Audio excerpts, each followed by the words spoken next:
Boa noite, Pai do Senhor. Vamos começar a nossa aula. Hoje nós vamos dar continuidade ao assunto História da Igreja, um assunto super relevante para o nosso conhecimento, para que nós possamos entender, valorizar a nossa história, né? Como cristãos que somos. Um povo sem história é um povo que fica perdido, não sabe de onde veio, não sabe para onde vai. Né? Então, é muito importante nós entendermos e estudarmos a história da igreja onde nós estamos inseridos, fazemos parte. Amém? Vamos ficar de pé, vamos orar a Deus, agradecer por mais este dia, pela oportunidade que nós temos, pela oportunidade que temos de estudar a palavra do Senhor. Pedir eles antes de eu estar orando.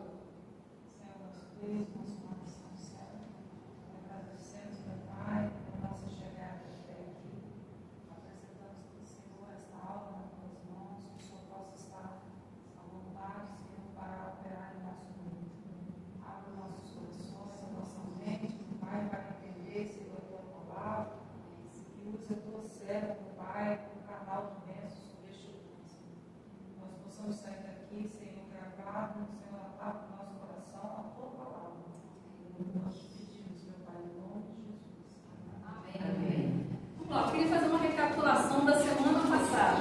Semana passada nós falamos sobre a importância de estudar a história da igreja, falamos um pouquinho do início da história da igreja, sobre o período, aquele período de silêncio de 400 anos entre o Antigo Testamento e o Novo Testamento. Quem se lembra? Sim. Como é que é o nome? Período interbíblico. Então, olha lá, a história do cristianismo. Essas páginas em branco que é chamado de período interbíblico. O que foi o período interbíblico? Foram 400 anos de silêncio profético, onde Deus silenciou, Deus não falou nada. O último profeta foi Malaquias. E aí nós temos aí o Novo Testamento iniciando com João Batista pregando no deserto da Judéia e falando a respeito de alguém que viria após ele, da qual ele não era digno de desatar a sandália dos seus pés. Então esse período aí de Malaquias até João Batista é um período chamado interbíblico, que se deu, né, na história. Foi um período de silêncio profético, porém nós vemos que a história não parou. Houve um período profético, um silêncio da parte de Deus, mas a história continuou. E esse período chamado interbíblico foi chamado um período muito importante para o preparo da vinda do Messias, para que Jesus viesse a esse mundo encarnado. E nós vimos alguns fatores importantes que ocorreram para a chegada de Jesus. Porque se Jesus tivesse descido a esta terra e não tivesse um preparo, a vida dele não seria talvez tão bem sucedida, né? Então Jesus foi estratégico. Isso nos mostra que Deus é estratégico. Jesus usou estratégia.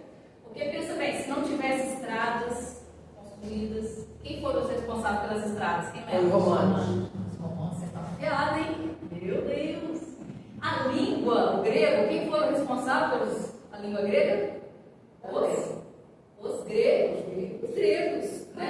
Foi responsável pela língua grega. Mas o que a gente pode citar? Os judeus também, eles ajudaram com o quê? O Pentateuco, né? A questão da sinagoga, a questão da questão do monoteísmo. Vocês se lembram? Então, olha só, nós temos aqui, ó, a recapitulação da semana passada, bem breve, né? Plenitude dos tempos, que é chamado período de 400 anos. Alguns versículos bíblicos, né? Os períodos, os cativeiros que nós vimos semana passada, né? O cativeiro persa, macedônio, egípcio, sírio, né? A libertação dos macabeus dos romanos e a intervenção aí direta do Império Romano. Na época que Jesus veio a este mundo, quem estava na época? O Império Romano, ok? Então, a contribuição dos gregos, falamos um pouquinho sobre o helenismo, que é toda uma cultura grega que foi implementada no Império, naquela vizinhança, né?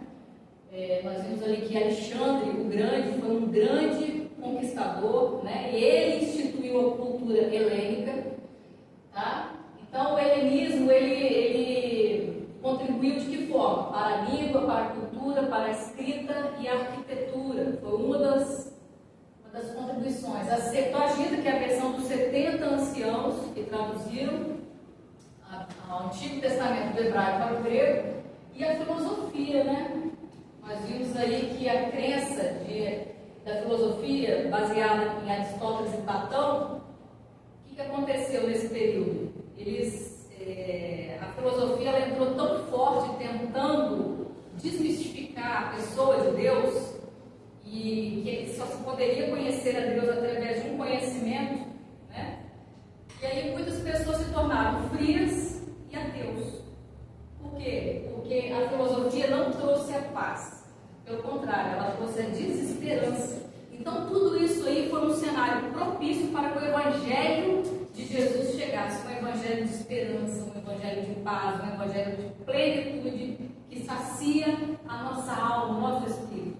Tá? Então toda essa contribuição também filosófica foi importante, porque trouxe no início uma esperança, mas depois trouxe uma desesperança, porque a filosofia não pôde preencher o vazio, que somente Deus preenche. Amém? Bom, tu está pregando aqui, né? Amém? Amém? Amém. Amém.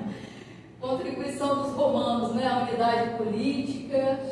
Nós vimos um pouquinho sobre isso semana passada, sobre as estradas, sobre a organização das cidades, né? Como que os romanos eles eram práticos, eles eram rápidos para fazer as estradas, eles organizaram as leis, questão da unidade das pessoas, né? Questão de direitos da mulher, direito do homem, direito civil, que não tinha isso antes, né? A pessoa matava e ficava por isso mesmo.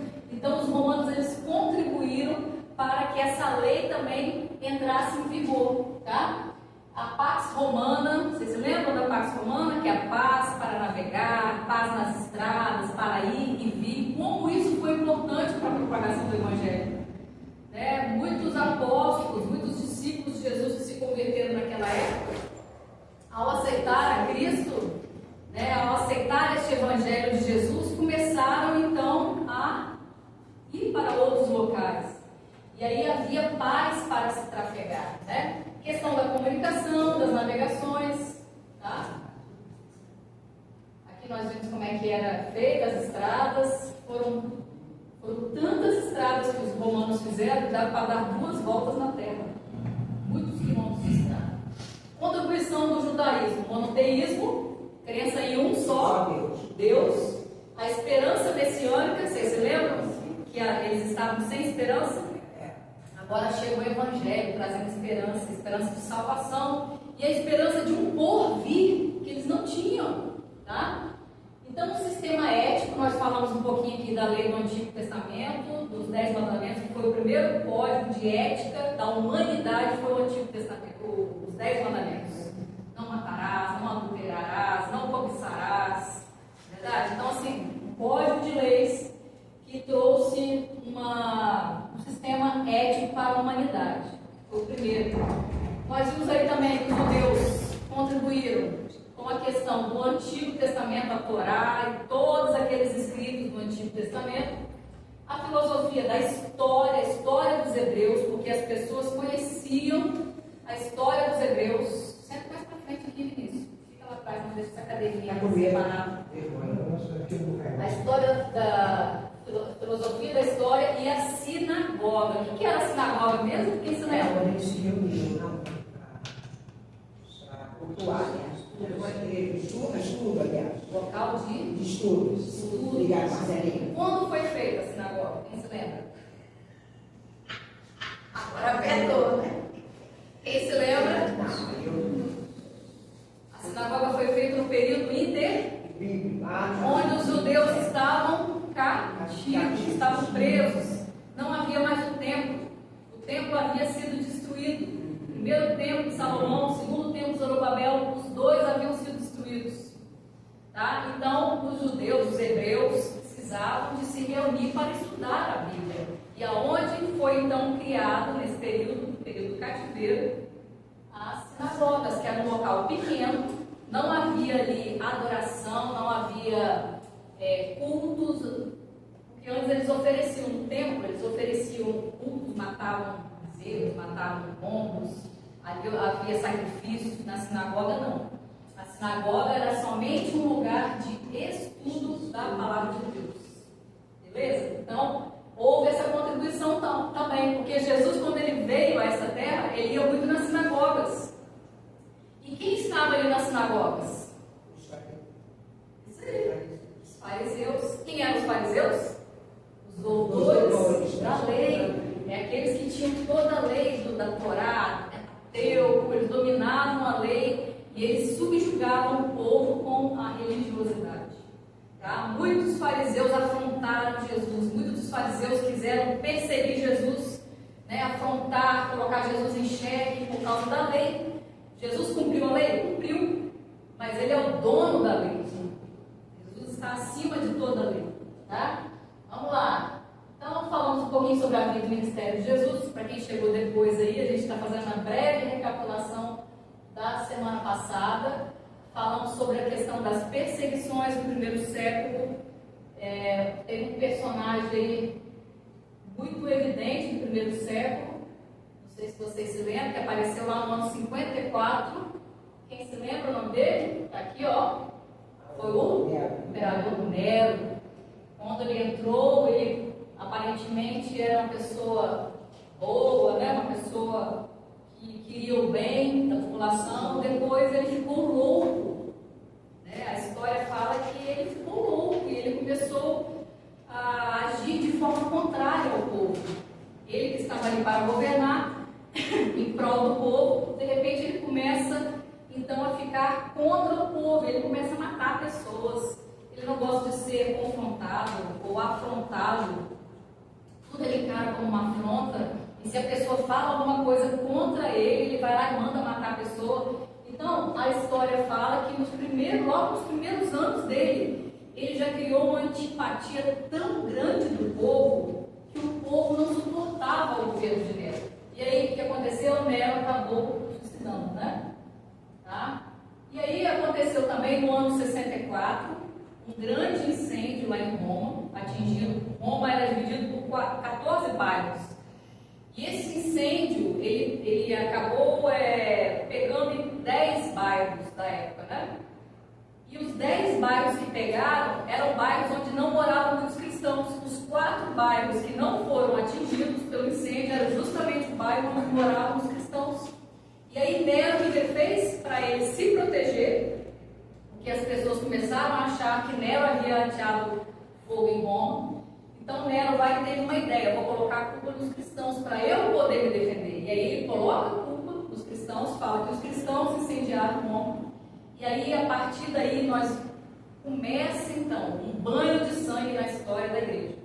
Então nós vemos aqui que no primeiro século, quem foi que perseguiu a igreja? Os próprios judeus. Então nós vemos que houve uma perseguição da igreja, para a igreja, né? Perseguiram a igreja. Os próprios judeus perseguiram a igreja, tá? Depois entra Domiciano no ano de 81, e ele é um cara muito vaidoso, um imperador muito vaidoso, e ele exige culto à sua pessoa. Os cristãos não aceitam cultuá-lo, e aí muitos também morrem neste período. Depois entra um outro imperador no ano de 98, que foi Trajano. E Trajano ele adota uma cultura diferente. Ele fala: olha, nós não vamos gastar dinheiro, o império não vai gastar dinheiro para perseguir os cristãos. Eles continuam sendo perseguidos. A religião cristã continua sendo proibida, mas nós não vamos gastar dinheiro do império para colocar soldados, cavalos, né, pessoas atrás deles. Não vamos gastar dinheiro com isso. Então aqui nós, semana passada, nós fechamos o primeiro século da igreja aqui. Amém? Então,